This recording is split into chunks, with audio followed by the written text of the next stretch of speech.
एक दिन पहले जहां वजीर साहब जो अब चला गया है, वो सोशल मीडिया पे इस बात को वेलकम कर रहा था कि लाखों लोग मरी पहुंचे हैं, ये मुईशत की तरक्की की सबूत है, उस पे जश्न मना रहा था।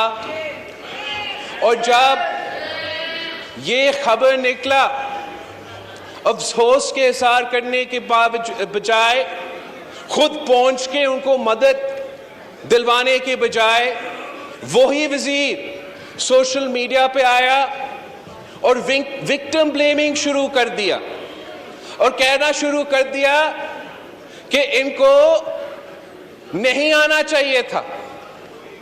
इस किस्म का मुनाफिकत हमने पाकिस्तान की तारीख में नहीं देखा कि वही वजीर जो एक दिन पहले पाकिस्तान के अवाम को कह रहा था कि मरी पहुंचो,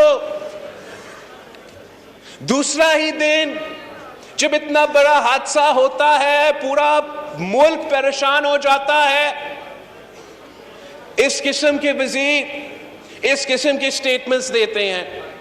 मगर स्पीकर साहब, ये एक नई बात नहीं है। जब से तहरीक इंसाफ की हुकूमत आई है, तब से वजीर आजम से लेके उनके सारे ओहदेदार जब भी कोई हादसा होता है तो विक्टिम्स को ब्लेम करते हैं। हमें याद है जब क्वेटा में वो हजारा का प्रोटेस्ट हुआ, तो वजीर आजम साहब ने तब भी उन विक्टिम्स को ब्लेम किया और कहा कि वो लाशों से ब्लैकमेल नहीं होगा। जब मोटरवे का रेप इंसिडेंट हुआ, तो तब भी अफसोस के साथ विक्टिम ब्लेमिंग हुआ। और अब जब वजीर आजम के घर से 2 घंटा बाहर इतना बड़ा हादसा होता है, तो वजीर आजम खुद अपना जो सोशल मीडिया मैसेज है उसमें लिखता है कि उनको वेदर का पता करना चाहिए था, या because they didn't check the weather, उनको इस मुश्किल का नहीं पता था। स्पीकर साहब, अपने लीडर ऑफ द ऑपोजिशन का तकरीर भी सुना है। ये मेरा ख्याल में पूरा ऑपोजिशन का मुतालबा होगा कि इस इंसिडेंट पे जुडिशियल इंक्वायरी किया जाए, ताकि ना सिर्फ मुल्क और कौम के सामने हकीकत लाया जाए, मगर जो जिम्मेदार थे उनके खिलाफ एक्शन लिया जा सकता है। और हम जो वाक़यात आने वाले हैं, इसलिए मौसमी की तब्दीली की वजह से हमारा जो वेदर है उस पर बहुत असर हो रहा है। चाहे वो रेन की सूरत में, मानसून्स की सूरत में, या गिलगित बल्तिस्तान और जहां भी बर्फबारी होता है, हमें अपना तैयारी इसके लिए पकड़ना पड़ेगा। तो अगर आप सही इन्वेस्टिगेशन करेंगे तो ही हम वो बंदोबस्त कर सकेंगे कि आइंदा इस किस्म का हादसे ना हो। हम तो जब से आपके सामने इश्यूज उठाते रहे हैं, हम इस चीज़ पे ज़्यादा जोर देते हैं कि नया पाकिस्तान तो महंगा पाकिस्तान बन गया है। हर चीज़ महंगा हो चुका है, बिजली, गैस, पेट्रोल। एक चीज़ जो सस्ता हुआ है जनाब स्पीकर, वो इस मुल्क के अवाम का खून सस्ता हो चुका है।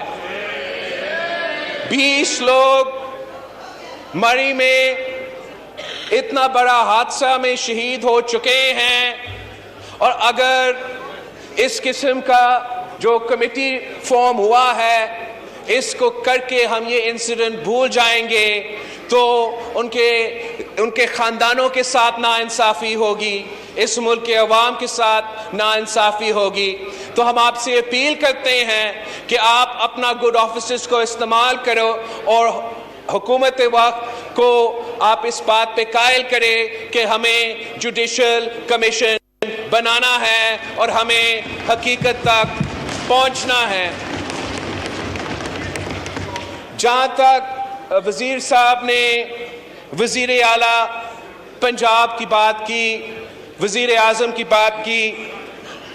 जहाँ तक हमें मालूम है कि वज़ीर आला पंजाब साहब आपका पीटीआई का मीटिंग में मसरूफ़ था जब ये हादसा हो रहा था, और पूरा मुल्क ने देखा जब सारा मसला हल हुआ था, फौज, इंतज़ामिया, बाकी सब मैदान में उतर के मैनेज कर चुके थे, तो वज़ीर आला पंजाब ने हवाई दौरा करके वापस चला गया था।